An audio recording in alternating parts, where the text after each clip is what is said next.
Eggless caramel bread pudding எப்படி பண்ணுறோன்னு சொல்லிட்டு பார்க்கலாமா? பாத்திரத்தில் 1 கப் அளவு சுகர் சேர்த்துக்கோங்க. நல்லா மீடியம் ஃப்ளேமில் வச்சு இந்த மாதிரி மிக்ஸ் பண்ணி விட்டுக்கோங்க. இப்போ கேரமல் ரெடி ஆகிறதுக்குள்ளே ஒரு 4 ப்ரெட்டை இந்த மாதிரி மிக்ஸி ஜாருக்கு போட்டு இந்த மாதிரி பவுடராக அரைச்சி எடுத்துக்கோங்க.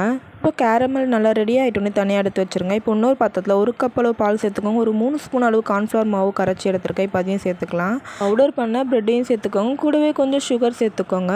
1 ஸ்பூன் அளவு வெனிலா எசன்ஸ் சேர்த்துருக்கேன். நல்லா மீடியம் ஃப்ளேமில் வச்சு நல்லா கட்டியில்லாத அளவுக்கு இந்த மாதிரி மிக்ஸ் பண்ணி விட்டுக்கோங்க.